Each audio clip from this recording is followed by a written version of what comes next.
Woo! Ladies and gentlemen, it is Friday. It looks like we made it. I hope everybody's having a beautiful day. I hope the sun is shining. I hope the birds are singing. I hope the wind is at your back. Amen. I love that energy. Amen. Right? I'm so stoked to be here, man. And for everybody listening, I don't know if you're listening to the podcast or if you're watching this on YouTube or Rumble or Twitch or Twitter, but wherever you are, if you're on LinkedIn, whatever, let me just go ahead and welcome everyone to a truly transformational episode. Today, we have the honor of diving into the boundless realms of innovation and consciousness with none other than Dr. Vijak Haddadi. As a transformational guide and innovator, his journey is a testament to the power of interdisciplinary exploration and visionary thinking. With an impressive background spanning an MBA, a PhD, his expertise extends far beyond conventional boundaries. At Syntegral, nestled in the vibrant landscape of Kingston University London Area, he orchestrates a symphony of ideas that transcend the ordinary. His interests ranging from archetypal cosmology to artificial intelligence and regenerative ecosystems paint a portrait of a mind unbound by traditional constraints. Dr. Haddadi's superpowers are, I think, awe-inspiring as they are diverse. From crafting win-win deals to envisioning radical growth, his abilities transcend the mundane, shaping the future of human potential and multi-stakeholder synergy. As an architect of innovation labs, activist energies, and venture building, his impact reverberates across industries from EcoTech to MarTech and beyond. Dr. V, thanks for being here today. How are you? Amazing. Thank you, George. This introduction was just like next level. And I'm going to follow you around. Yeah. I was just saying like, that's, some cool dude. Okay. You're just like, okay. That's nice. I take that too. Okay. Good. Oh, my friend Ben says, no one blows sunshine like you, George. You're right, Ben. You're right, Ben. I love you, man. We got to talk about this guy's. My friend Dr. V, this guy Ben that's just talking to us right now, he's got this really cool new book that's called No Absolutes, and he's writing the second part. Mind-blowing, man. And I wanted to bring him up. I think it's a great segue into, just the world we're living in today. And you have this great quote that really attracted me to you, and I want to share it with you in the audience right here. And it says, if you were interested in technology to further the well-being of the planet and sentient life on Earth, get a hold of me. That's a beautiful quote, man. Maybe you can unpack that for us. Sure. Well, you see, that just comes a little. It connects with what we were doing in the warm up before, right, when we were talking about progress and technology, and the malaise of modern humanity that we have, which is to kind of blindly embrace progress and technology for its own sake, right? Because we always need the next new thing, the next better, more powerful, the faster thing, and so on. And it's ingrained into our systems and to our psychology as well. But that being the case, we overlook way too often, or have overlooked for far too often, the holistic impact of innovation, of technology. What for? Technology for what, right? For innovation for what for? It's almost like there's this belief that innovation is always good, right? No matter what it is. And that culminated in this cult of disruptive innovation, which, disruptive innovation was huge for many years. I was doing working with ventures and large organizations, doing digital transformation, digital innovation campaigns in different continents, mostly in North America and the UK, but a couple of other places too. And for years it was always the disruptive innovation. Just we're the next disruptors, the next disruptive, and it became almost this thing like disruptive innovation is always good. It's always good to disrupt whatever's there and change it and bring some new innovation, right? And that's not okay. Look, I need to unpack this. It's not, it's great to be innovative, right, but I always had an issue with that kind of blind blanket, backing of any disruption is good, right? I was like, what? Why do you want to for instance, do you want to disrupt the model of love that we have? It's pretty traditional. Do you want to disrupt that? No, I don't want to disrupt it. Do you want to disrupt the family, right? I don't want to disrupt the family. I'm okay with advancing the family model, making it more, evolving it, but I don't want to disrupt it. I don't want to it to disappear. I don't want it to go away, right? So Yeah. there is what I'm getting at. There's a lot of good as well, and there's a lot of beauty in the traditions, in spiritual traditions specifically, which we can't just discard in favor of any type of technological innovation whatsoever. What we need to do is we need to marry or bring together, in my mind, the powers of okay, because it's also not the case that we should now reject innovation. We should just say, like, people is the fundamentalists for all stripes and colors that exist, of people who say, okay, I'm going to do a counter reaction. I will embrace tradition. I will embrace even ecology. Just be like a fundamentalist of this and reject any type of progress. That's not good neither, right? That's not going to help us. So what we need to do is, and this goes back to, it's a long way of getting back to it's perfect, quote, man. It's perfect. The quote that you asked me about. This is my philosophy. How can we marry innovation, technological innovation, with all of the exponential technologies that are emerging? How can we marry that authentically with the wisdom traditions, with everything that's good in the spiritual wisdom traditions of humanity, in learning about spiritual growth, and learning about working with inner work, with consciousness, and all the other kind of wealth of resources that we have in the wisdom traditions.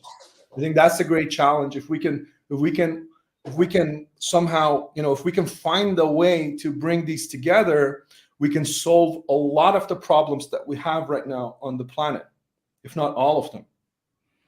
Yeah, it makes sense. And when you explain it like that, it doesn't take a whole lot of imagination, or it doesn't take any imagination at all. All you have to do is look out the window and you see the fighting that's happening. And it is this old versus young, tradition versus progress. And you're right. Like, where did we turn the corner? And the idea of disrupting everything is good. Like, disrupting seems to be a great way to make money, but that's not necessarily good either, man. Like, this idea of disruption, like, just think about that word, disruption. It's a problem. I'm not saying it's bad, but it just sounds to me like disruption for the act of disrupting alone is a problem. What do you think? Yeah. It's like, it's this strange situation where it's become, and there are certain people who have an interest in it, and look, this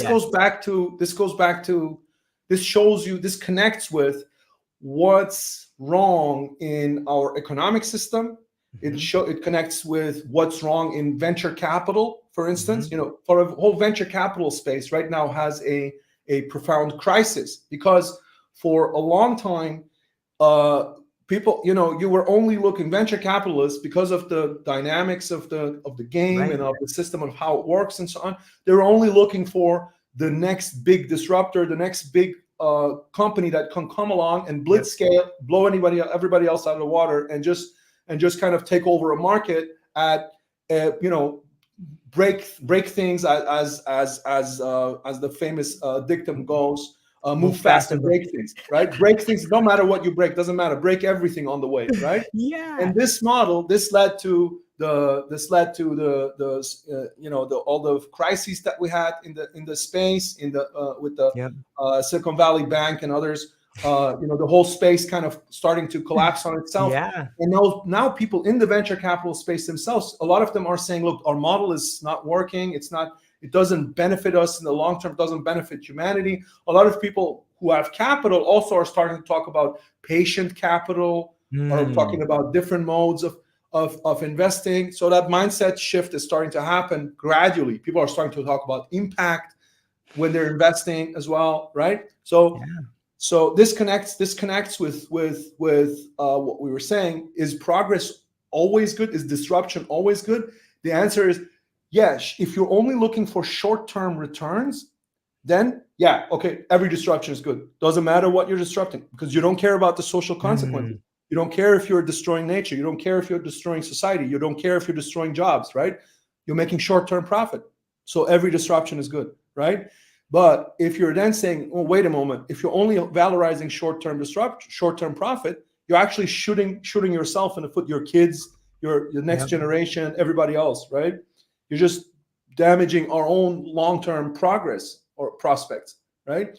So then you can say, okay, wait a moment, not every type of product. We need to start to understand that there is a good, a better, a wise way of innovating, a wise way of generating profit as well. And there's a dumb and quick way, which you can make money with it, but it's not in the benefit of humanity to do that, right? So yeah, it's fascinating on a grand scale. If you just pan back and look at us as like one giant entity, sometimes I think to myself, like, how far do we have to get before we realize we're killing ourselves? You know what I mean by that? Like the people in positions that have the most, and I know that that's like a subjective term, but it seems to me like, do you want to be the richest man in a shitty condo that's breaking down and like the world around you sucks? Like, do you want to be that guy? Or do you want to maybe be someone that is looking out and being proud of what you see outside your window? Like, yeah, dude, there's fucking less home. Like, how do we see homeless people and not go, oh my God, that's us being really sick? Oh my God, that's cancer on us. What the fuck are we doing to ourselves? Like, how do we not see that as a giant warning sign for ourselves dying? And I'm guilty of it too. Like, sometimes I walk by and I'm like, this guy's got some real problems, man. I don't know how to fix it. So I'll just keep walking by him. You know, and sometimes it's just this idea that it's so big. What can I do as an individual? But that's bullshit, right? Every person can do something, right? Like, you can try to become the very best version of yourself. Like, that's something. But what are some other things that we can do to like help stop this momentum of just moving into this destruction, man? What do you think? Is that too nihilistic or what? Well, I don't know, George. I don't know how I don't know what your in your podcast. I don't know if you have a focus on specific. Is it everything goes? Dude, Is it's it everything, man. Everything goes. There's no box over here, man. This No is box. Is not like, yeah. okay. I only talk about this. Okay, so to be perfectly honest, I'm completely of the conviction that we need to evolve the entire system, and that includes everything: art, the politics, the economic system, the way that the great visionary Buckminster Fuller. He was seeing he was already decades before everybody else. He was seeing that. He was kind of taking this bird's eye view on the whole planet, and he was looking down and was saying, like, this is like looking like people doing, just stupid. Like, people are just doing stupid things. If you look from far away, you see all these little creatures there, and they're all just spending most of their resources, fighting each other, oppressing each other, kind of stealing from each other, being inefficient on a big scale, being completely inefficient, right? Using all their resources for inefficient purposes. If you look at it from a bigger perspective, right?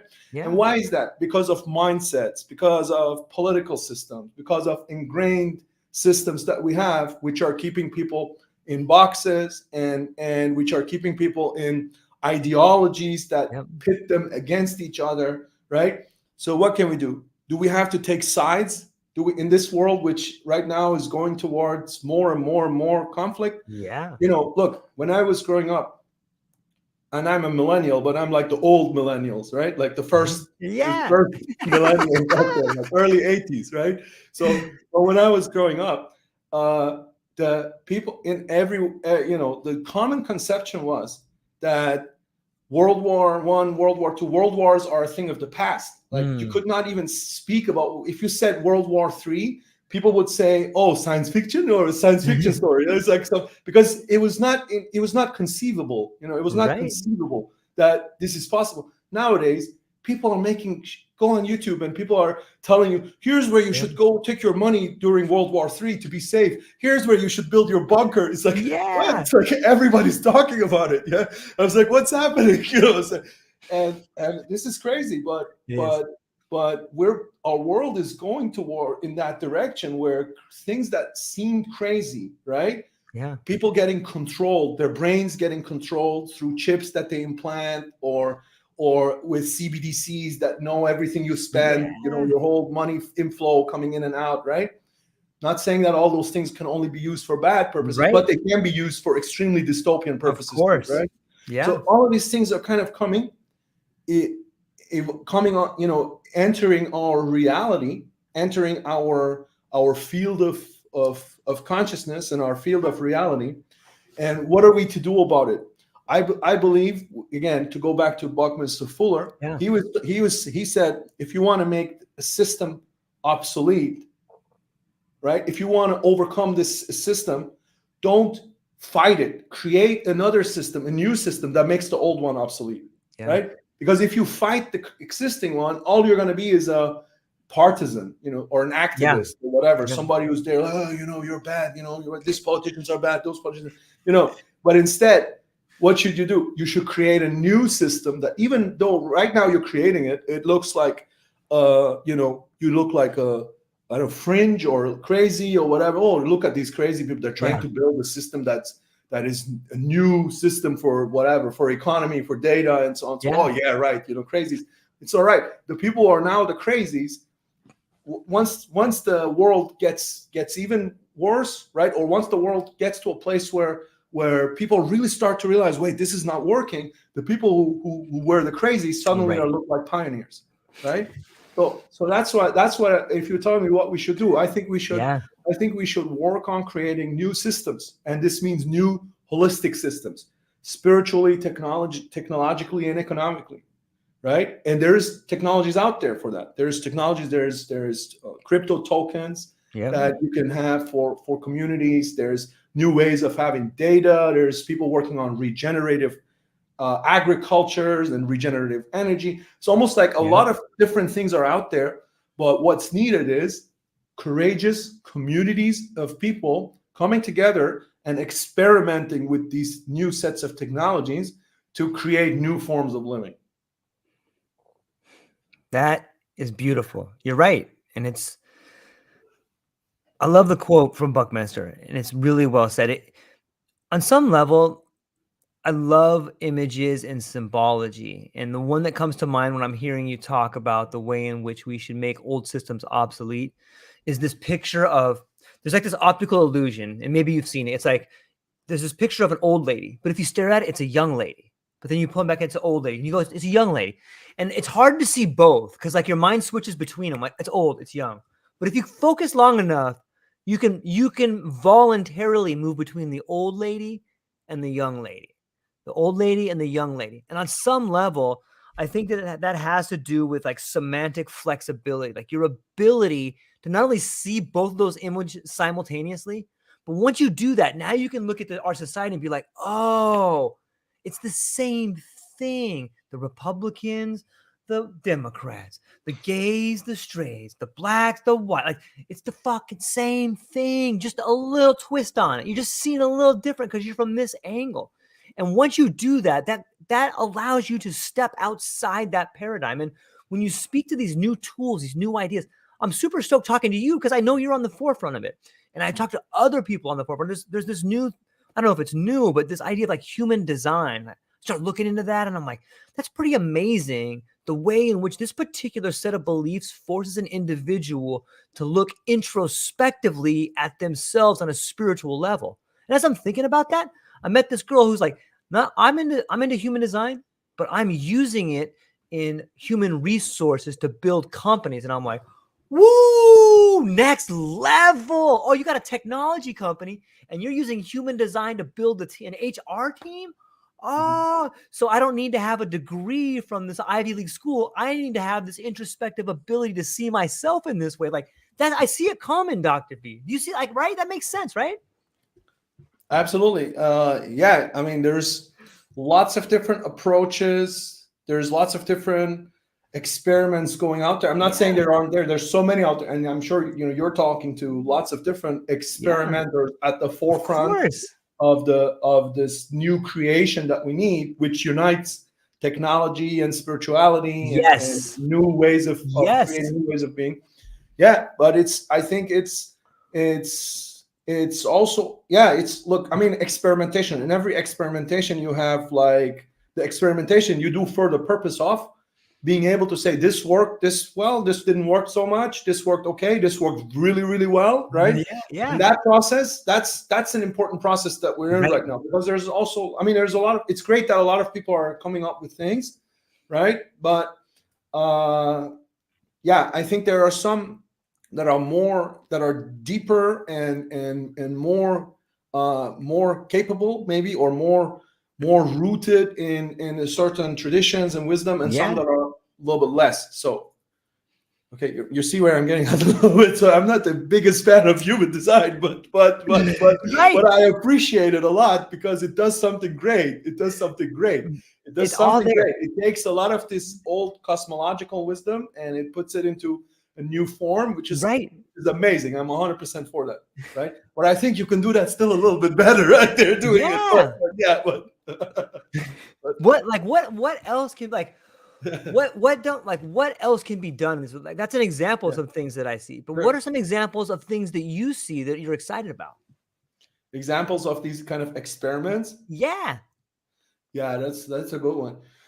That's a good one. I mean, it's like there are experiments in lots of different fields.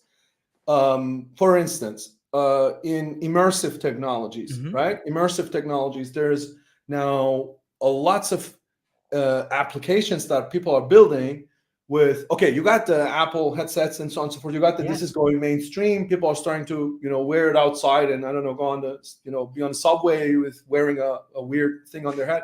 But now you also have applications that some people are building which are emulating certain visualization techniques Hmm. that actually evolve your inner well-being, that actually are able to unlock higher spiritual states in you, right? Things that in the past you had to sit there and learn certain visualization techniques. Now you can actually have that in an immersive environment, right? So this is completely new. There's new technologies of spiritual or consciousness development, of consciousness expansion, right, which are being tested right now. Right Hmm. now, there's people building there. There's lots and lots of different things that are being done. There's people building immersive domes, right? There's people building. There's people taking biomarkers from rings, from Yeah. various types of wearables that you have, where you can see, okay, what you did here, the experience you had, this is how it impacted you. This is how it impacted your not just your vitals, but also your brain activity, several markers that you can get, physiological markers you can see. But now, can you put these things together? Right, this was Mm. just 2 or 3 examples, but there's so many different things that people are doing. Right, can you put all of these together to really use technologies to advance people? Right, Mm. I think there's a huge space for that still, because a lot of these experiments are still new, and I could go on and on and on. There's experiments Yeah. in artificial intelligence, benevolent artificial general intelligence that people are working on. Right, there's what the cryptos that I mentioned before, where there's some great things happening. People are launching crypto coins with all kinds of new governance structures in there. Right, so and it's a lot too, because there's every technology has its own experimentation fields. Right, and so I think one thing is, like, we're almost like, because we're in this age of specialization, Yeah. everybody's a specialist. Right, I'm a specialist for AI, I'm a specialist for blockchain, I'm a specialist for the economy, I'm a Sure. specialist for psychology, and so on and so forth. But what we need is more of the renaissance type of universal mindset, which tries to bring these together, right? And tries to say, like, oh, Yeah. how can we take all of these new things that are going on and create these kind of holistic experiments for advancing humans? Yeah. Like an archaic revival of sorts. We've found our way so deep into these specificity. It's interesting. I was working with this startup called Token of Me, and they're measuring flow state. Well, they're trying to find ways in which they can measure flow state through different monitors and feedback and stuff like that. And it's a fascinating concept. Susan Brown, I think, is heading up that. But it's interesting. Like, it seems like the deeper you go, the bigger it gets. It's like, oh, Mhm. maybe it's in between heartbeats, or maybe it's a combination between heart frequency and brain states.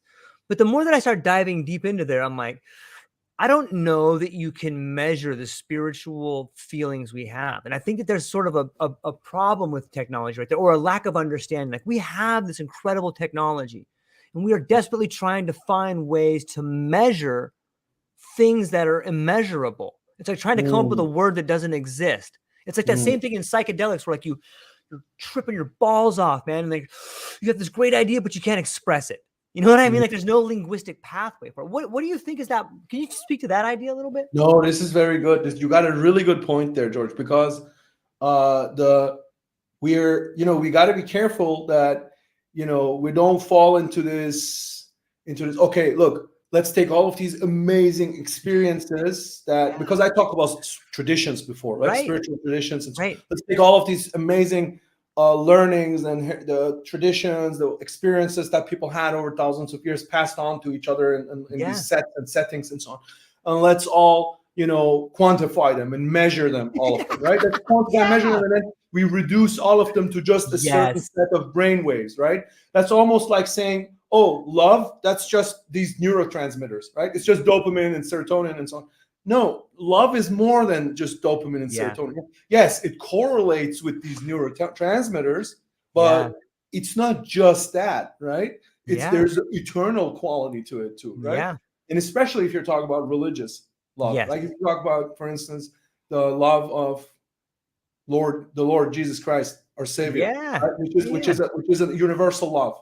Right. Which is a universal love, right? And somebody would come and say, okay, this is now, I'm breaking this down into dopamine and serotonin and so on. No, wait, this is not, there is a metaphysical quality to this, right? There's a transcendent quality to this. Good word. And this transcendent quality you have in all of the authentic spiritual practices, even in flow states. When you say flow states, yes. Okay, if somebody goes into a flow state and they're creating something which is it's their divine mission to do this, right? They're an artist, they're completely in flow, they're creating something which, they're really creating for eternity in that moment, right? Yeah. And they're just doing this, right? And then you can say, I took all of the vitals and all the physiology. Here's all the here's all the numbers. I got all the exact breakdown of this person's body reaction, and their pulse, and so on and so forth. Okay, good, not bad, but can you now emulate it? No. No. If it's not your mission, if it's not your mission to be that transcendent artist, you can't. So while I'm all for this, right? This learning to map and monitor and measure, super important, right? But we shouldn't fall into the trap of thinking that we can map and monitor and measure the transcendent, right? Yeah. Because that's a trap. That's gonna trap us if we're gonna miss the point. Yeah. So now, if you're saying, is that forever impossible? Is it because our technologies are currently don't have access to the transcendent dimensions? Then I don't know. But I know with what we have right now, if we're just looking at this 3D, dimensions, there's something that eludes us. And this is also why all of the, George, the sciences are currently going through this massive overhaul, to this massive crisis, paradigm shift. They call it a paradigm shift in sciences, where all of the pioneering sciences, they have this one huge problem. They call it the problem of consciousness. They cannot explain why consciousness exists. Neuroscientists have dissected the brain every which way possible, right? And you cannot find any consciousness in there, right? You can only find electrical signals, right? And similarly, physicists, they have looked at the fundamental dimensions, fundamental physics, quantum physics, and so on, looking at what's happening on the fundamental level of matter. And there is something that seems to be irreducible. There's different interpretations there, but there's something that seems to be irreducible with consciousness, right? And our current science cannot measure, map, and monitor consciousness, right? It can only measure its correlates. It's correlates that you're going to be in this state, your brain is going to do this, and so on and so forth. But it can't really go all the way to capture that thing which the spiritual traditions talk about when they say, the experience of the absolute. I would love to see, why does it say the no absolutes? Why is it? What's the connection between the no absolutes and the absolute of the spiritual traditions? Can you tell me that? Ben probably can. I think that the fundamental premise of the book, No Absolutes, is that exactly what you're saying. Like, there's no way to pin down that which is irreducible. Like the hard problem of conscience, like you said, like you can't. There's a reason it's a hard problem, because no one can figure it out, and no one has figured it out. You're not going to figure it out because you can't figure it out. It's not for you to figure out like that. And the harder you look for something, it's elusive. It's like the, you know what it is? It's like the idea of the observer. You know, when you watch Schrodinger's cat, hey, how come when I watch it, it changes? Because you have an effect on it that you can't see or measure. And the fact you're trying to do it's going to make you crazy. And that's what's going on in our society. Like, you can't measure it. Like, half of the people look at this and like, we got to figure this thing out. The other people are like, you can't. It's just faith. I think that's a pretty good foundation of where we are. Some people want to know how to. I think part of the problem is the people that want to figure it out, they want to figure it out so they can capture it. Does that kind of make sense? Like, I want to figure out like, I'll give you an example with psychedelics that I see. Yeah. They're trying to figure out how do we capture the psychedelic experience so that we can patent it.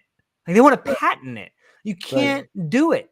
But it doesn't stop them from trying. Like, we'll spend billions of dollars trying. Like, why don't you just take the mushroom and have it instead of trying to spend $1 billion to profit from it?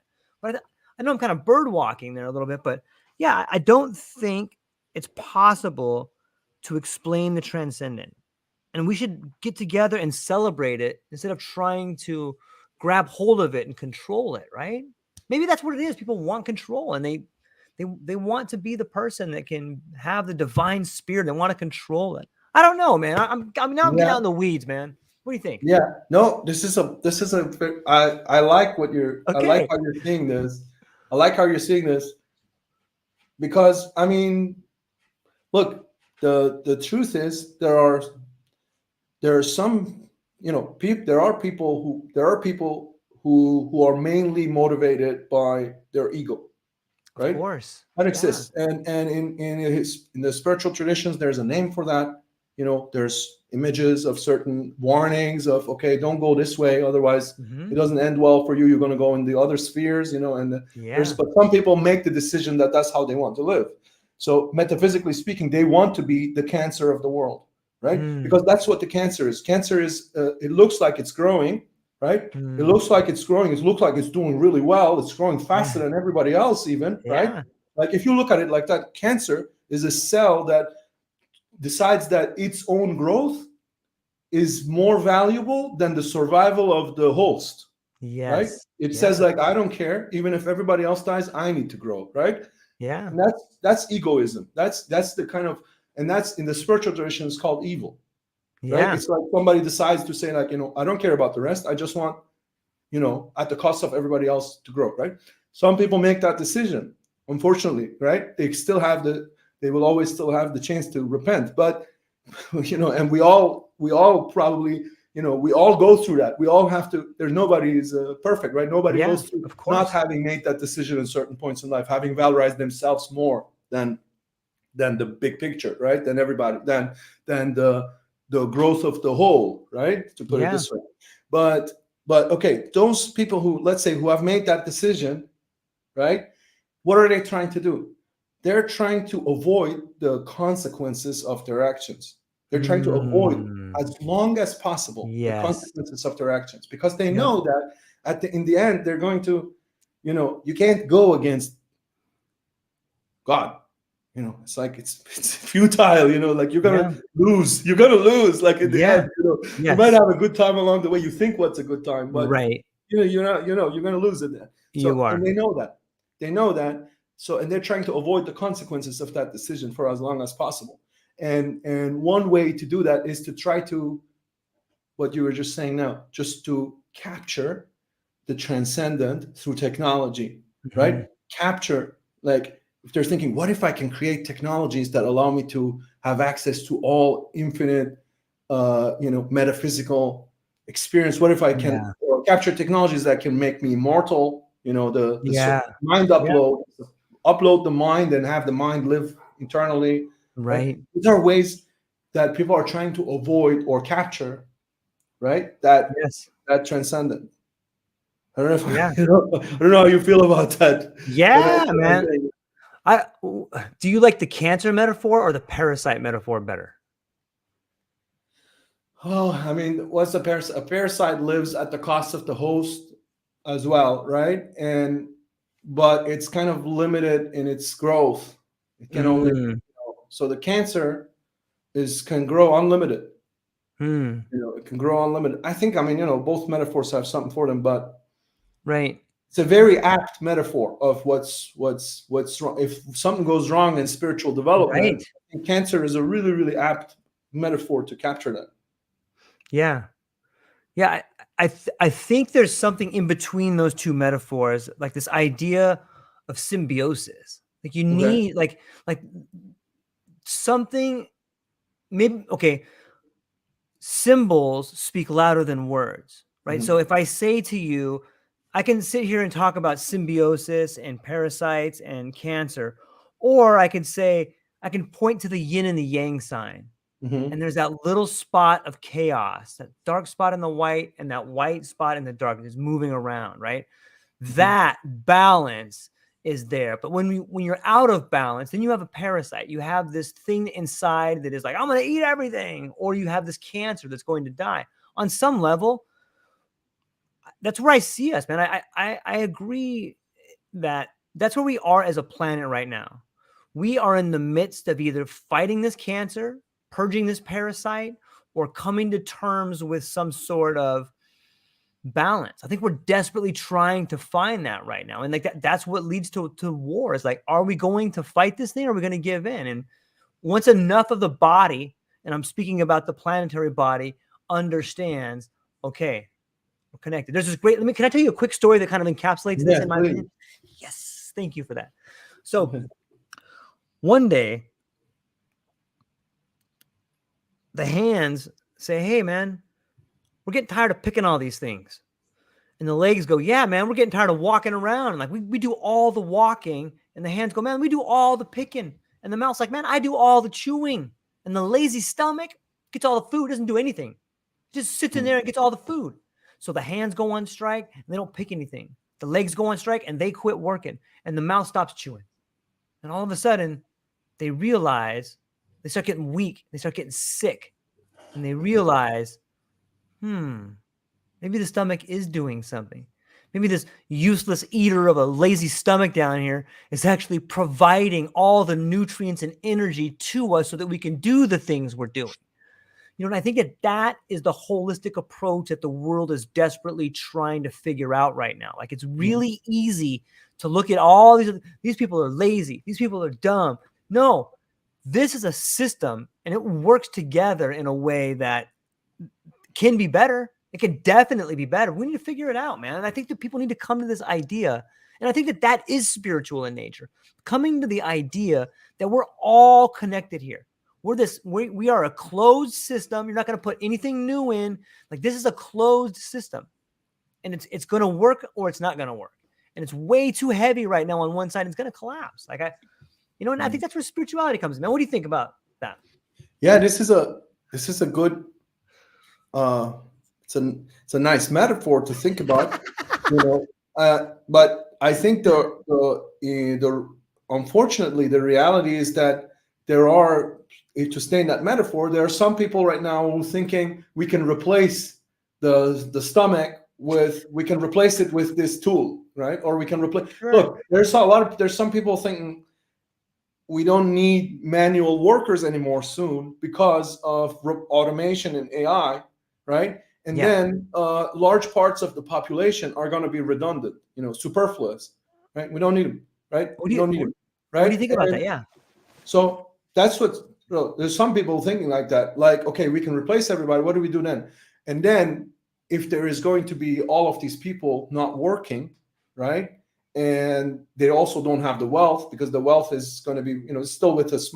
Even though, there's a lot of opportunities over the last 20, 30, 40 years due to tech. Tech has brought a lot of opportunity. Everybody can start things much faster and easier. Now with AI, you can start your own venture quickly, right? For yourself, and so on. You can do a lot. But nonetheless, on the big scale, on the global scale, right? Actually, the difference between the rich and the people who are not really doing much has become actually bigger, right? Yeah. So a lot of people who are kind of, they're doing something, they're contributing something right now, but they could be replaced pretty quickly with what they're doing, right? And that's going to talk. Okay, what's happened? What happens then? You have all these people who don't have work. They need to take universal basic income, right? Otherwise, they might rebel at some point. They might kind of go on the streets, or they might try to, And then you get the idea that some people think that we don't need a large part of the if in your metaphor, the stomach and the I don't know, the different organs, if they represent different parts of humanity, then we do have, unfortunately, some people who think that they can separate one part and have a head just in a vat, like they think that, we can put the head in a vat and have robots do the work, and we can throw the rest of the body away. This is some people thinking like this, and not just and they want to, there's a real risk of what I call a breakaway civilization. There's a couple of authors who wrote about this, use this term, right?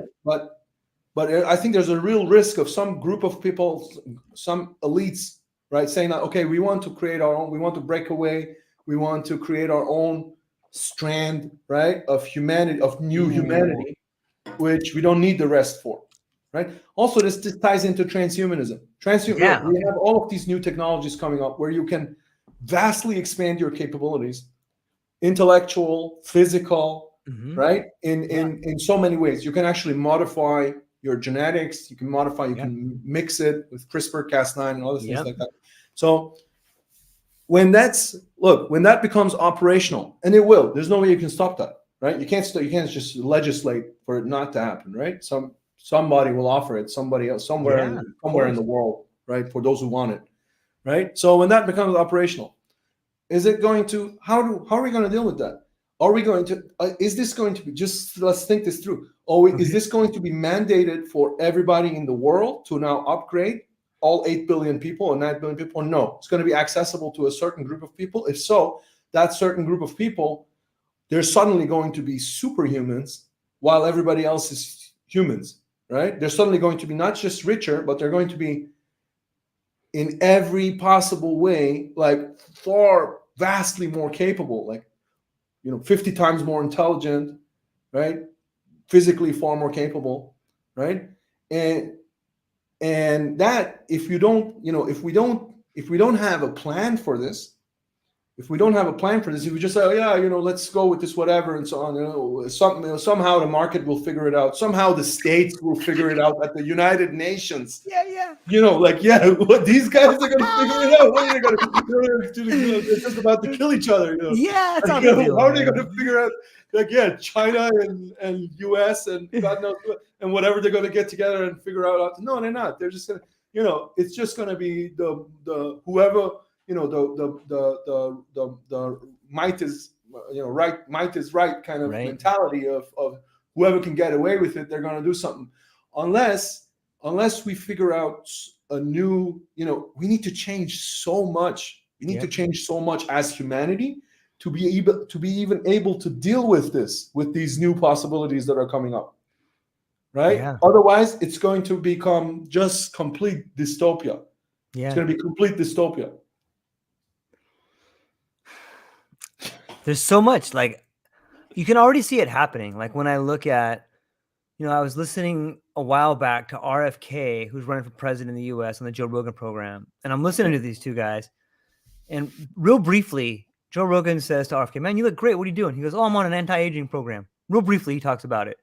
And Joe Rogan talks about, Rogan or RFK? Both of them. They're like, both of them are anti-aging program. But look at those two guys. Like, here's two guys, like, I think Joe Rogan's close to 60. I think RFK is probably at least 60 or older. These guys are jacked. Like, and you start thinking about it. It doesn't take a whole lot of digging to be like, oh, this guy is on an incredible TRT program plus growth hormone plus some sort of nootropics. Like they don't lie about it.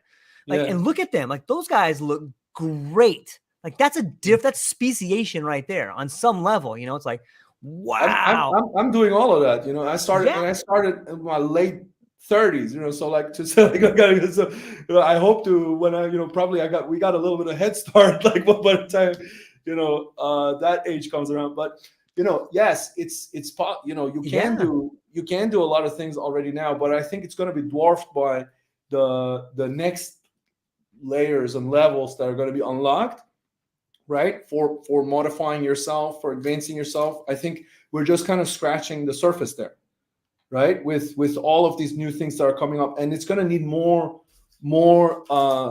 It needs to be thought through more. I don't know where you were going with this, because you just mentioned this. Didn't want to cut you off there.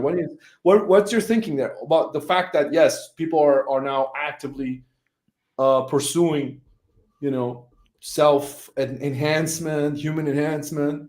Well, I think it speaks to this idea of the breakaway part of it, because I think what you're seeing is a race between technology and biology. Like I love kind of nutra hacking, man. Like there's a site called Science Bio, and they don't pay me any money. Science Bio, if you're listening, you probably should. Okay. It's a really cool site, and they have like all the brand new peptides, man. Like research chemicals. Ladies and gentlemen, I'm not advocating for stuff, but go check out Science Bio. Check out some of the peptides they have on there. And I've been my own guinea pig. And I'll tell you what, like there are certain things that you can take that make you think in ways you didn't know possible. Sure. I'm like, oh my God, that makes plenty of sense. How the hell do I know that? Like, oh my God, this stuff's so fucking amazing, and like, once you take it, like it is scary a little bit. I'm like, I function better on that. And that's a weird thing to think about. Like, okay, is it an addiction to want to be on it because are you really functioning better? I don't thoroughly know that, but it seems to me there is a race between biology and technology. Now, if you can take these substances that make you think different, like a peptide, a lot of these things are just analogs of, like, say, magic mushrooms or psychedelics that you can't find in nature. For me, like I took a pretty giant dose of magic mushrooms last night, and I got some insights that changed my life. I'm able to see my future. I'm not telling people I can see the future, but I can see my future in a way that I didn't know was possible. I can see things in my relationship that I need to work on, and I can change them fast. Stuff that might take a year or 2 years in therapy, I can sit down with a giant dose of magic mushrooms and be like, okay, here's this huge problem that I have. I am not being honest with myself. Sometimes in this conversation with people I love, they're dismissive of me. Does that mean that they think that of me? Is that translating in their language in a conversation with another person? Yes, probably. I should bring that up to them. We could solve that so it doesn't have to go further. Like that can happen naturally. And so even though people, like Bezos is another good one. Like if you look at the before and after of Bezos, before Amazon blew up, that guy was a different human being. Probably he's on all like all of the life extension stuff too. But I don't know what role technology can beat there. I mean, can you put a chip in your head that's going to make you better? Or is biology pushing back on technology, saying like, look, I can do it better? And I think that, I know I'm kind of bird walking, but I think the biological realm, the earth, has ways in which to enhance our cognitive abilities better than technology. What do you mean by that? When you say biology, like coming back at technology, like what do you mean by that? Okay, I think that a large part of the technology that we're putting in place today is confirmation bias. Like what I mean is that. Wait, ask me a question again. I just lost it right there. Ask me that question. No, because you say it's going to be biology versus technology, or it's going to be, biology could actually somehow prove to be even more capable. Yes. Of advancing us. What do you mean? Why is it? Yeah. What do you mean by that? Okay. Thank you. I think that biology, the world around us, the natural world around us, has all the answers, and it will reveal itself to us. Okay. Like right now, we have this limited idea that neurotransmitters are only inside our head, maybe in our stomach a little bit. Mm. But what about exogenous neurotransmitters? What about psilocybin? Like these are exogenous neurotransmitters, and when you ingest them, you get to speak to the world. And now we're starting to open up our ideas about faith. Now we're starting to Right. open up our ideas. Like, I can talk to the planet. I know people think this. I talk to the plants all the time. Sure. I did it last night and I learned a lot. I learned more last night than I could learn in a year of school about symbology, language, what's happening on the planet. Like, and that may seem crazy to people, but the world around us, the natural world around us, is full of answers and ideas that are right there that we don't even know about. And we think technology is going to supplant that. Not at all. We just have to evolve to understand the bounty around us. And that's what I mean by biological. Does that make sense? No, I totally get it. Now I understand. I would just raise the thought or question whether that's biology, right? That has all the answers, or if that's a different term. Because when we say biology, we're kind of referring to, right, like this zoological domain of It's a good one. So, but because okay, you talked about psilocybin, and you have certain capabilities that that are very clear for people who have seriously engaged with these, right? With these, like, it's not if you smoke DMT, right, for instance, or you're not gonna, you see, if you have a high enough dosage, that's a dimension where there are entities which these are not made up in the sense of like, some random generator made these, no. This is, you can only think that if you had not had that experience, right? Because they're real. There is a real, like, those are the doors of perception, right? The doors of perception. And then it's like, okay, bang, there is other dimensions to reality. Now, there is, you talked about things like premonition. You said, like, yesterday you had the hit of psilocybin and you could see a future with certain things. Right? Absolutely. Right? Yeah. So look, a couple of decades ago, if you said this, people would think you're crazy, right? People think you're crazy. You don't take like, this person is outside of the consensus of what a rational person even talks about. That's how it was treated. Like, for a couple hundred years, like, oh, hey, the witches and the sorcerers are crazy people, right? So, but now we're switching the paradigm in science, where more and more people are coming out to do, look, here's statistical evidence, like, which is, far beyond anything that could be random, that telepathy exists, for instance. Yes. Right? This is real. Like, there's lots of statistical studies at Princeton. There's a guy who has a whole, Dean Radin, I don't know if you know him, he has a lab at Princeton, right? Who's proven this time and again and again and again and again, right? With so many studies, right? There's that you have perception across space, you have perception across time, right? Why? Because, well, consciousness is this field. It's connected, right? It's beyond. We already know this, that this is how people are saying. We already know this, that for instance, particles can be connected across space and time, right? They're connected. So if we know this, if physicists are telling us that particles are connected across vast kind of distances of space and time, right?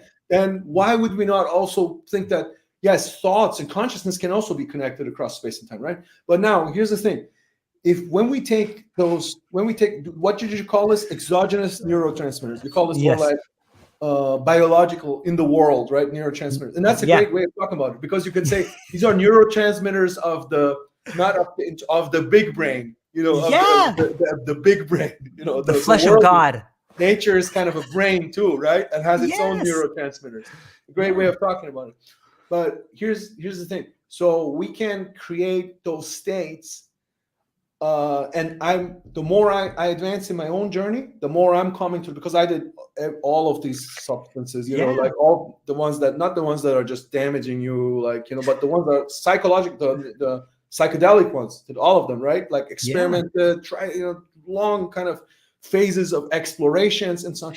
But now the more I'm advancing in my spiritual practice, the more I'm realizing that what some of these spiritual practitioners and teachers say is a lot of truth to it, that you can create those states internally through your practice, right? So what does that tell you? The fact that we can create states, and actually they can be even more reliable that way, right? They can be even more reliable and more kind of purified, more easier to control. Let's put it this way, a little bit easier to control, because it's not just bang, okay, you have to deal with this now. Oh shit, so no, it's more controlled. It's a little bit more controlled. You're sitting there in your meditation, and then you're starting to get glimpses of certain things, and the fact that we can do this without that we have the innate ability.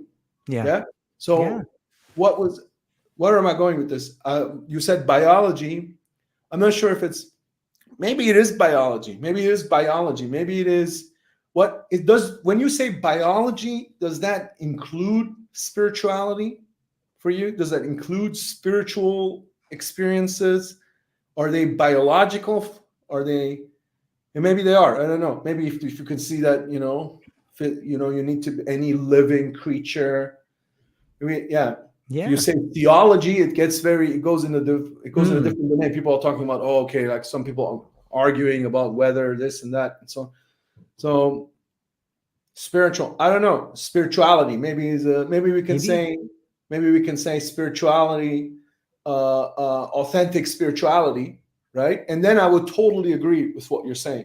100% agree that we can't replace because how did you say this? You said we're thinking that technology can replace all of that, but then we learn that wait a moment, there is actually so much more still that we haven't even learned yet from our own biology and our own spirituality, right?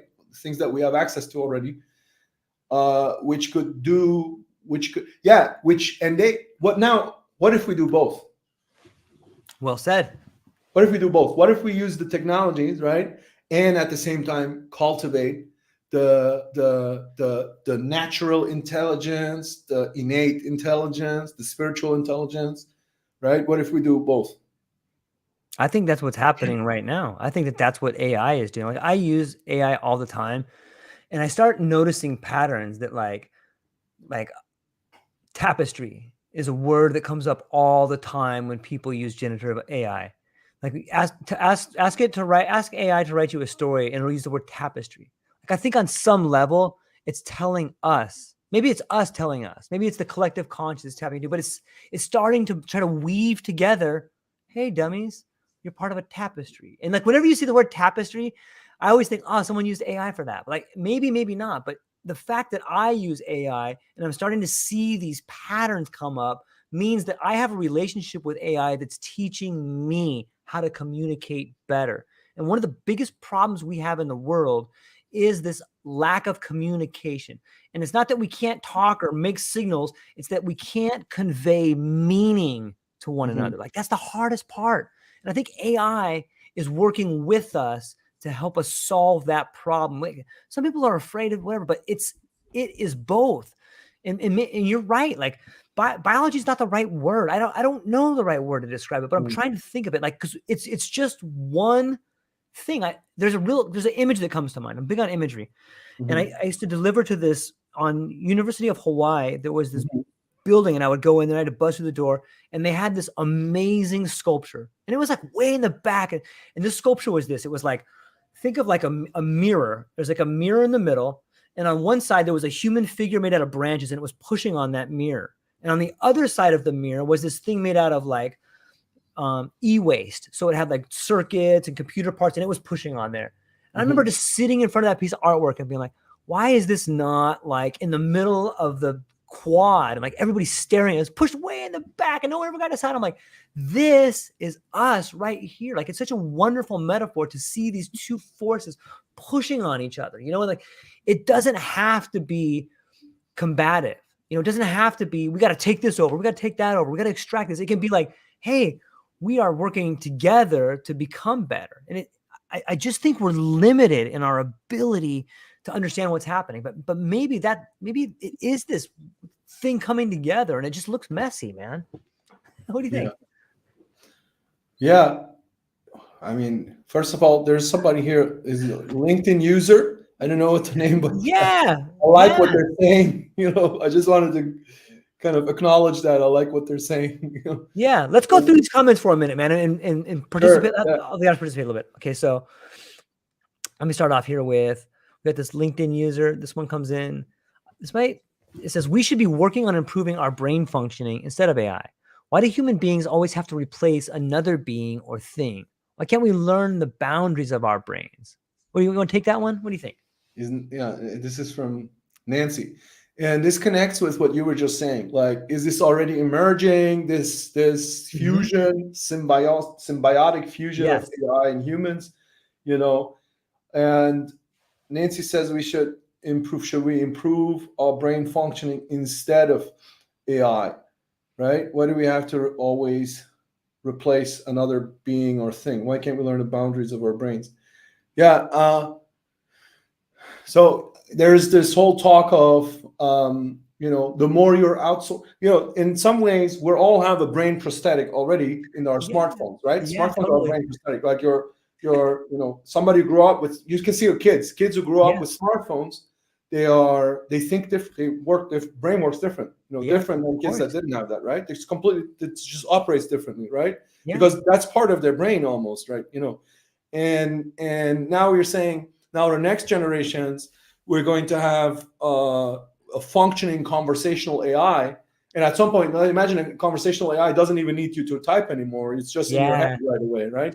Or it's just directly connected with your neurons. Okay, Right. now it's more than this is now, you have outsourced a vast part of memory and Mhm. kind of connections between things and all of that. You've outsourced that to the AI, right? And in some ways, people who are, I think there's already some early studies on this, that it impairs certain capabilities to use AI a lot. To do this new conversational AI, to use that a Yeah. lot, impairs certain capabilities. But on the other hand, obviously gives you vast new capabilities, right? You have Yeah. basically the whole internet, is the whole collected knowledge, human knowledge is at your fingertips. Just integrated right away in whatever you want to say, right? So um, is this already a new symbiotic intelligence, a new meta intelligence, human machine intelligence, right? Yeah, I think this is already a new form of intelligence. Certainly it never existed before in history. It never existed in whatever billion years or on of earth, right? Or million years of human history, never existed before, right? So, but is that, should we now, to come finally, like, long-winded way to come to Nancy's question, should we, is that good? And this also connects to what we said at the very beginning of our conversation. George Owen says that, is progress, innovation always good, right? Or no, do we need a wise innovation, right?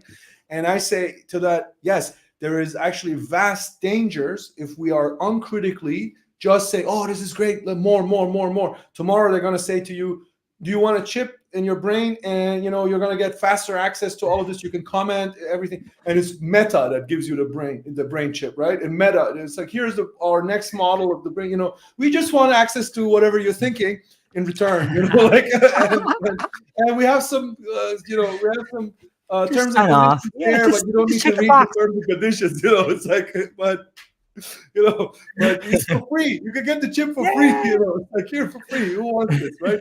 So yeah, a lot of people will take it. Yeah, sure, I'm down. I'm down. It's Yeah. like, and that's a slippery slope right there. Yeah. Like the most slippery slope in human history, right? Because that can lead to extremely dystopian scenarios, right? That Yeah. we can't even imagine right now. We're already saying right now that social media is manipulating people and so on. Yeah. So what's next? What if it's directly in your brain, right? So I think it's huge. There's huge dangers involved in just saying, okay, more tech without any critical introspection, without any kind of asking, okay, where's the boundaries? How does this work? And there's a lot to be said for what Nancy's saying here, that okay, we Yeah. should actually we should work on our internal resources. We should work on what you call the biology, the spirituality, right? Yeah. And then find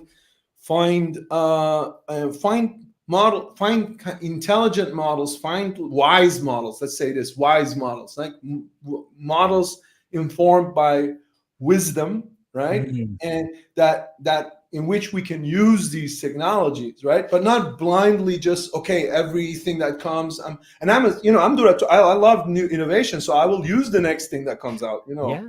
I'm sure you do too, right? Because okay, we love the new capabilities that you Yeah. have with it, but super important to create the awareness and the models for how people can have a wise use of of technologies that still allows them the personal, spiritual, holistic development. Right? I think this is going to be the most important battle, or the most, I don't want to even call it, the most important kind of challenge, right? Mhm. That we're going to have as collectively over the next couple of decades. Yeah, I got on some level, I think you're beginning to speak to the idea of accelerationism. You know, what's your take on that particular? Accelerationism, as in there's a couple of people. Actually, the guy who wrote the book, is that, you know, are you referring to the book that was written by Nick Stang? Yeah, I think that is it. Like, yes, I Yeah, am. yeah, yeah. I know him pretty well. You know, we were doing philosophy together in London, 15 years ago, but 12 years ago, 15 years ago, and Nice. yeah, and that whole group of people, you know, and they're basically, they came up with this out of the. It's a very strange position. It's a UK thing, you know. Mhm. It's grown out of England, where I did my philosophy PhD. You know, in that kind of milieu with a lot of those people. Yeah. And it's basically, this was people who were they were a bit disappointed they were very disappointed with where society is going, right? And then they took this idea that the only way it's going to get better if it gets much worse first, you know. And we need to now just invest everything into and support in every way possible, like everything that's taking society, accelerate Right. all of these. Basically, what I was innovate this when I was Yeah. saying disruptive innovation, right? So you got people who are just supporting disruptive innovation just because it's cool, or just because there's money in it, you know, without questioning, is this wise or not? And then you got, weirdly, these accelerationists who are also supporting everything about it, but not because they want it, but because they think that the world is bad, and only if it gets much worse, it's going to get better after, right? So we need to accelerate everything, right? They need to accelerate everything in order to then somehow magically then they will emerge. And this goes back to something, you know, where Karl Marx said somewhere that there's these stages of economic development, and then after, you know, it's kind of automatically leads Right. to the best form eventually. So if we're not there yet, we just need to push harder and harder, you know. So, and this is a very, I mean, you can already tell I'm not friend of in any way of accelerationism, because it's just insane. It's just thinking like, how is anything good going to come out by exacerbating, you know, by making everything worse, right? Accelerationism, if that's what you're referring to, that movement or that Yeah. thought, you know, that philosophy, it says that, right? Yeah, we should just make disruptive innovation, take it to the infinite, you know, and then somehow it will get so bad that you know, things will get good, you know, better things will come out of it. I don't believe in that. I think we should create, as I was saying, I think we should create experiments for my position is Buckminster Fuller's one. Yeah. Right. We should create experiments for a new design of human machine integration, and for planetary interactions. And even if they're just experiments right now, even if they're just zones right now, even if they're not already like, okay, you don't need to already say, here's the system for the whole, to solve every problem in the world, or, you know, the world economy, or whatever. But you can say we create a system, we create something that's an experiment that shows you how we can do things better, right? And because that can grow, that's how it gets momentum. It gets momentum. People join, you know. People join, people see, people learn, people practice, people share. What, Jordan, are you, I mean, you know, are you seeing yourself, and you're in Hawaii, right? I am. Yeah. Yeah. Are you seeing yourself any worthwhile projects, experiments, which are around technology, social development, spiritual development, these things coming together, like holistically? Are you seeing any? There's When you're talking to so many people, so I mean, Yeah. I'm sure you must have some that come to mind. Yeah, I'm about 6 months ago, maybe a little bit longer, 6 months ago, there was like this incredible, devastating fire in Maui. I don't know what caused those fires, but I do know that the town of Lahaina was eradicated. And it's really interesting. There's all these weird things that happen there. Like sometimes I'm kind of conspiracy minded. I don't know. I know that all the people that were really all the chiefs, like I don't mean chiefs like Hawaiian people have chiefs. I mean like the chief of police, the chief of the fire department, the chief of staff, like all the chiefs of Maui were over here at a FEMA camp when that place burned down. Like that's really convenient, especially like, and I don't know what happened, but what I did see happen because of that was a friend of mine who's one of the largest landowners in Maui. And he's a huge fan of mushrooms and cultivating in the land. And he's steeped in tradition. He figured out, okay, I don't know what happened, but I know there's a clean water crisis. I can build these mycelium socks to clean the water. And all of a sudden, he reaches out to a bunch of people on his farm. People start coming there. He reaches out to people on LinkedIn, and you have people from around the world coming to help him with these new innovative technologies that are holistic. Like they're using fungus as a natural way to filter water from buildings that have been built with asbestos. Like they're naturally figuring out, we can use nature to solve this problem that we did. Like that is an incredibly innovative way that marries technology with tradition. And I'm seeing it emerge, and it's coming from these crises. That gives me a lot of hope. Like, oh, maybe there is a grand plan. Like maybe we messed things up a little bit, and nature's coming around like, are you guys done yet? Are you guys done yet? Like a father or a mother, like, okay, how much further should I let you go? You big dummy. Look at this. Look at this mess you made. I'm going to show you how to clean it up. But first I want you to look at it. Rub your face in it a little bit. But I see it happening. I do. I see that happening right here in my home state. Another thing that I see happening too is people's attitude toward working jobs that are meaningless. It's all of us can go and find meaning at our job, but people are beginning to understand, what am I doing? And I think COVID had a big part of this. Like, what am I doing? I get up at 5 a.m. I take my beautiful daughter to school. It's like an hour and a half ride. And then I go to work. It's another 30 minutes. So it's 5 a.m. By the time I get to work, it's 8 o'clock. I'm going to work there for 12 hours, come home. I get home, everybody's sleeping. I spent no time talking to my wife, couldn't help with homework. But you know what? I made $500 today. Like that is such a horrible, horrible way to live your life. And I get it, but people are trapped in this idea that you think you're providing, but you're not. You're taking away from your life. And the system is, I think, it's an intelligent system. And it's going, okay, people start waking up. This is wrong. You can't do this. Like you are creating a worse life for you and the planet by getting away from first principles. So I think that, like, I don't know if it's a technology, I don't know if it's biology, but I see this thing happening where people are awakening to these ideas of like, look, man. And I think it's an innate intelligence, and maybe it's artificial intelligence combined with innate intelligence, but I see that moving, man. And I'm totally inspired by it. Like I quit my job. Well, I quit my job. If I quit, I mean, I was escorted out by security in front of a lot of people yelling at me. That's how I quit. Right. But I think that there's a point there. I think that more people should be doing that. You should be getting, and maybe you have to get to a point where you're losing it. Maybe you have to get to a point where you're so mad, you have all this misplaced anger and you're a horrible person. And then you stop and be like, me, I'm the problem. It's not Dr. V. It's not my work. It's me. I'm doing it wrong.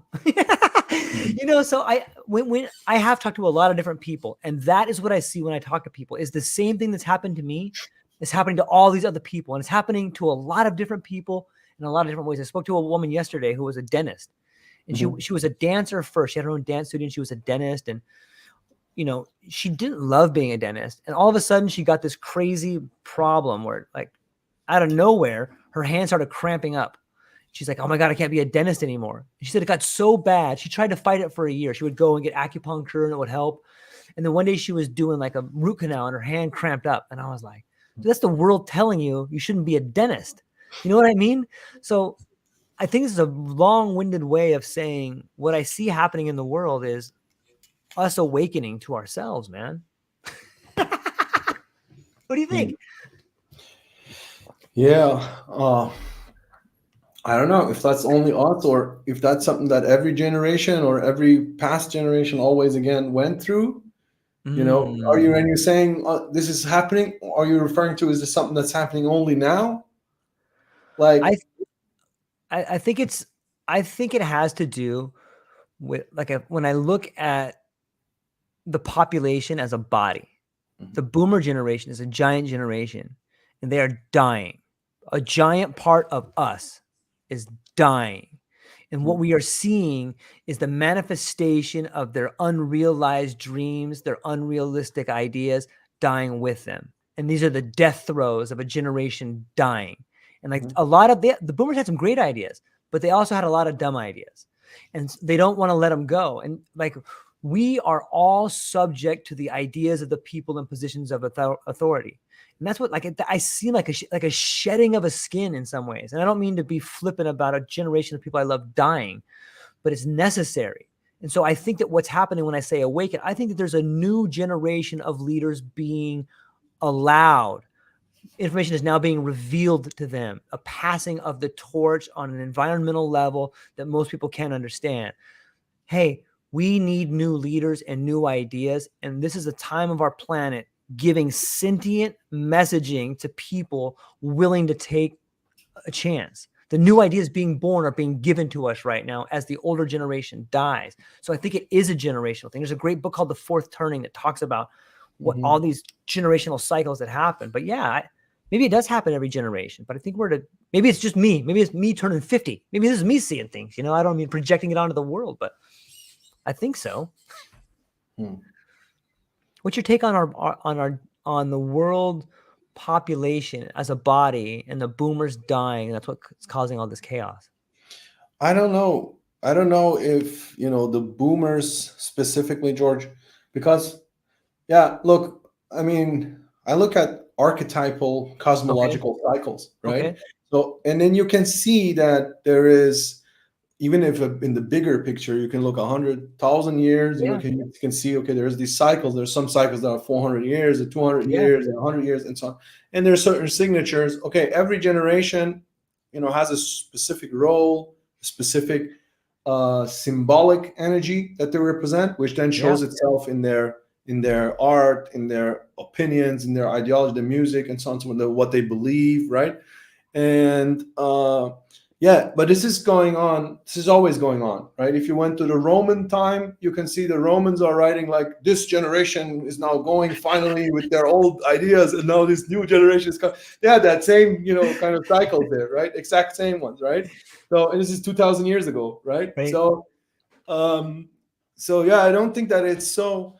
This is anything extremely special about the boomers or Gen Z or X or millennial, whatever, the ones that are here right now. But what I do think is, and this is maybe, I don't know if everybody is on board with this or believes this, but in the spiritual traditions, there's not just, a lot of the people who are close to the spiritual traditions, they are now going and doing the new age thing, and everything is, everything's, you can mix and match from everywhere, and everything is light and good. It's kind of a little bit superficial. Sure. But because they're not engaging with the hard parts of the traditions, the kind of the challenging, difficult parts, and the ones that are requiring much more than just like a feel good kind of mix and match, right? Because if you look at the traditions, they all talk about the serious ones. They talk about things going towards a certain great challenge where things get darker, right? And if things do get darker towards the end, right? Towards the end is not necessarily, okay, how do I understand? Look, whether you call this the Kali Yuga, in the Indian tradition, to call Kali Yuga, or you talk about the apocalypse, right? the Revelation, Yeah. so the coming apocalypse, right? Which we have the book of Revelation, and there's a lot of advice and guidance given to us, right? So the traditions, they talk about this coming of the darker age, which we're in now, right? Look, we're in an age where we just found out that a very large percentage, a large number of the most powerful people in the world are, for years, went on some godforsaken island somewhere with this guy, right? And did God knows what there, right? Yep. And who the list of all these people who are like, these are the best, kind of the most, the most kind of accomplished people in society, Those are people who were supposed to be the role models and the leaders and whatnot, and they're part of some kind of,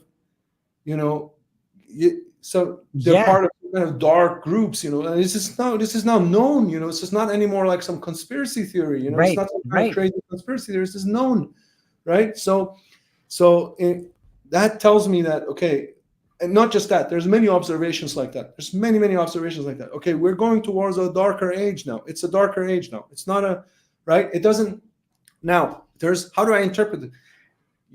Does it mean that, okay, you have to be scriptural fundamentalists and whatnot? That's not what I'm saying, right? That's not what I'm saying. Right. I'm trying to get an interpretation that makes sense in our age, because I believe that there's truth in those traditions, but they need to be understood and interpreted for today. Because look, you were saying you took the mushroom trip and you could see things about the future, right? Right.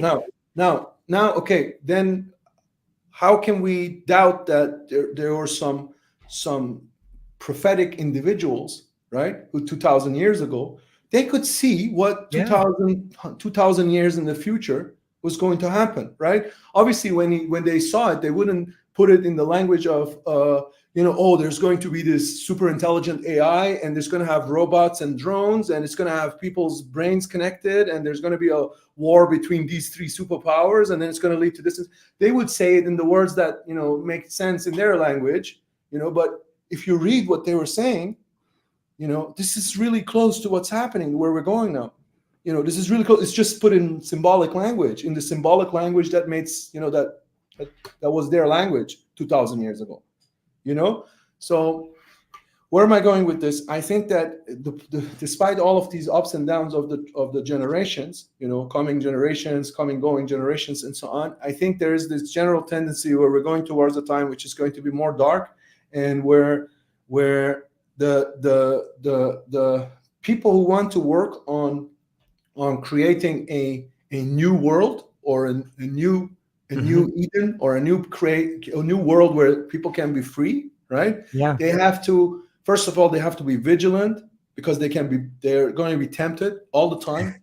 They can be tempted all the time, again and again and again. They need to be vigilant. They can be co-opted and tempted and be bought up and used and integrated into the systems that are doing the opposite of what they're saying. That's the first thing. And nobody's going to be free of that temptation. Nobody's going to stand above that. That's one. And the second thing is, they have to probably accept that, okay, it's going to take some time. You're not necessarily right now going to, be in the place where, when you're saying seeding these new thoughts and new ideas, okay, it's not necessarily going to be like, oh, okay, now tomorrow comes the great success of the, now everybody suddenly is liberated, and, everybody's experiencing, everybody's experiencing these higher states of consciousness and overcoming their ego limitations, and suddenly we're solving all the world's problems and so on. That's not going to happen so soon. It's probably, it's probably not. It's probably will get worse before it gets better. But that doesn't mean that I got to be like the accelerationist and support it, like be a cheerleader for it, Yeah, it's interesting to think about how much hard work and sacrifice are necessary to get something moving. A lot of the people, if you look back to Isaiah, or a lot of the prophets, like they look at the book of Job, where this guy had everything taken away from him and still he had faith. When I read that story, I find it inspiring. Like, okay, I'm going to have all this taken away from me, and I'm still going to get up, and still tell my daughter how much I love her and my wife, and still put a big smile on my face and tell people how awesome they are, in spite of things that are happening to me. Like there's so much power in the stories and scriptures, in power in our spiritual nature. Like those stories run deep. Like that hopefully is the code on which more people run their life, because that code has been run for a long time, and it speaks to the idea of transcendence. I don't know that anything else speaks to the idea of transcendence. It's mesmerizing, man. I love it.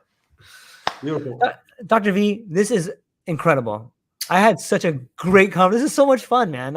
If I had more time, we would be talking for another hour and a half, I think. But this is really, really fun. I think that we touched on so many cool things, but at the same time, I think we just scratched the surface, man. I think there's so much more we could talk about, and I'm thankful. I loved it. It was a beautiful conversation. Thank you so much, George, for facilitating this and being in the flow with everything that was emerging throughout this, and also for the people that we didn't maybe respond to every comment. Let's check them out real fast. Are you okay on time? Okay, let's go. I would love to make sure that we talk to all of everyone who took some moments to hang out with us. I would like to make sure that they get time to over here. So my friend Ben comes back and he says, our perception of what is filtered through our model of what we reason is. If we haven't reasoned our own model, we try others on as the fit needs, like the spiritual wardrobe of life. I don't know what that means in Latin. I know that means something in Latin. Do you know what that means? No. Cute segue? Yeah, cute segue. Q segue. Yeah. Well, there we go. I thought it was some sort of Latin term I didn't know about. I'm like, oh man, is that like Q segue? I agree. Our perception is what it's filtered through, and each as an individual. Maybe this speaks to the idea of community and worshiping together. Like as an individual, you only have a fragment, right? And when you sit down with somebody like our conversation today, or if Ben was here, all three of us could get to share the lens of it. On some level, I don't know that an individual could only have but a piece of the puzzle, right? I think maybe there's something in there. All right, here we go. I know when my loved ones get me thinking about them, they'll call or I'll feel them strongly and they show up on my front door. I think that is speaking to the idea of the spirit never really leaves. If you really want to call your ancestors, they're there to help you, I think. What's your take on that? What can we think about that?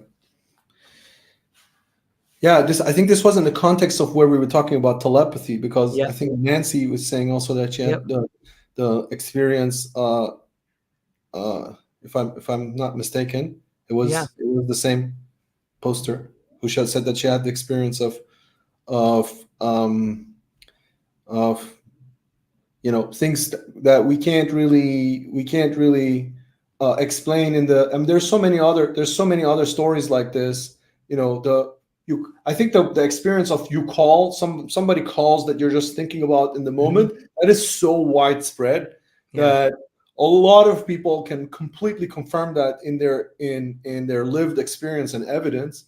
And it's like, if you speak to the skeptics, they will say, oh, this is all make believe, this is all like, because it happens sometimes, then you forgot all the times when it didn't happen, when you thought about something that didn't call. Yeah. But that's not how it is. Like, because it's so it's so on point, it's so on point for me, at least, and I know that this is it's got much, much more the kind of cleaner I got my receptors. Yeah. Right? Because if you're just kind of full of, imagine if your mental state is really kind of, you're obstructed by all these very distracting thoughts and anger, all kinds of things. And I don't know, you never work on yourself. You probably don't receive, even if it's out there, right? Yeah. So if your receptors get cleaner, right? If you clean them and you're able to have some, for instance, if you're able to calm your thoughts in meditation, this is very difficult for a lot of people. They cannot calm their thoughts,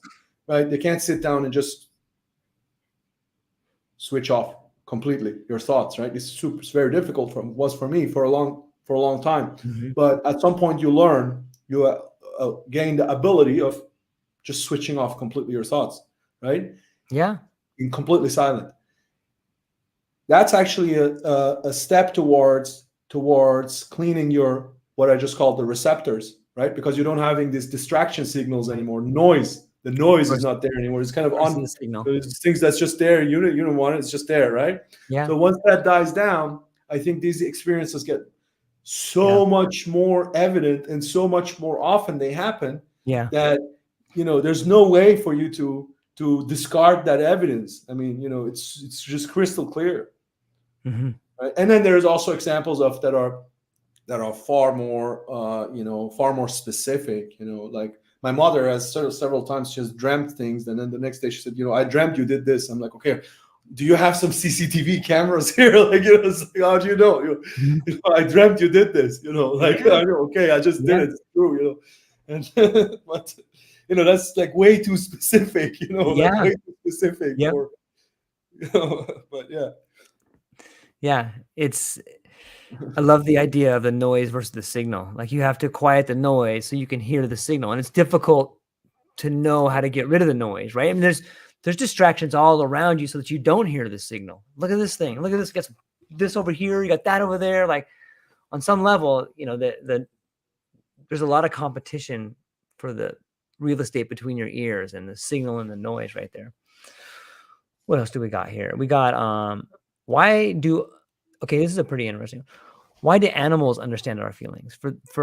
There's a great researcher called Rupert Sheldrake, and he speaks about morphic fields, and he's done this particular experiment that is repeatable where dogs tend to wait at the door 20 minutes or something before their owner comes home. Like people that put cameras there and the dogs just wait for them. Even my cats too. Like my cats know. Like, how do they know that? And then again, the skeptics are like, well, they don't know. They're just hungry or it's their instincts. But Rupert Sheldrake, in my opinion, has really proven that there is a form of communication in morphic fields that some of us can touch into. Probably all of us can if you clean the receptors. But what's your take on how to animals understand our feelings? I have to admit, I can't give any firsthand insights on this. I never had a pet. So, and I want to change this. My wife, on the other hand, before she grew up in a household with, I think, 14 dogs, 15 dogs. Whoa! I have 15 dogs, and she keeps telling me that no, this is a good. And now I've come around to this, so we're going to get a dog. So, but we're going to start with one, but maybe two. But let's see where that goes. But yeah, this is actually a very profound. I've had connections with animals before, but I think it's still different if it's your pet. Right? Yeah, if it's your pet, because then they develop such a strong bond with you and even a spiritual link with you. But again, I can't talk too much on that yet. Yeah, it's interesting. I think that on some level, I think we're all part of nature. Thanks, and so, the tip. Yeah, nice. Yeah. All right, there's so many awesome. Man, there's so many. First off, thank you to everybody for commenting right here. I find myself at a pinch though, because I gotta wrap it up, man. But there's so many comments. Thank you to everybody. There's so many great ones, man. It's good. It's a good thought. It is. Yeah. It is. I'm super thankful, Dr. V. But before I let you go, where can people find you? What do you have coming up, and what are you excited about? I got a lot of things coming up, but I don't want to dwell too much on it. But find me. Actually, I'm just relaunching my socials. They're not really very active, but you can find me The Real Dr. V. They're going to be all The Real Dr. V. YouTube, The Real Dr. V. I'm just relaunching that right now. So there's going to be a lot of content on there, and you can see what I'm doing. I got a lot of things. This would be a whole nother podcast now for what I've got coming up. I got a book coming up, and the new venture, and some new content that I'm creating. But yeah, I think I got to leave it at that. Right. All right. Well, ladies and gentlemen, Ben, Nancy, Jeff, everybody, thank you so much for chiming in today. We really appreciate it. Go down to the links. Check out Dr. V on LinkedIn. That'll be down there. Reach out to him. Incredible individual. Really fun to talk to. I'm sure he'll be back and we'll be having longer conversations. That's all we got for today. Enjoy your weekend. check out your spirituality, live your best life, become the most authentic version of yourself, and the world will reward you. Hang on, Dr. V, briefly afterwards. Everybody else, I love you. Aloha.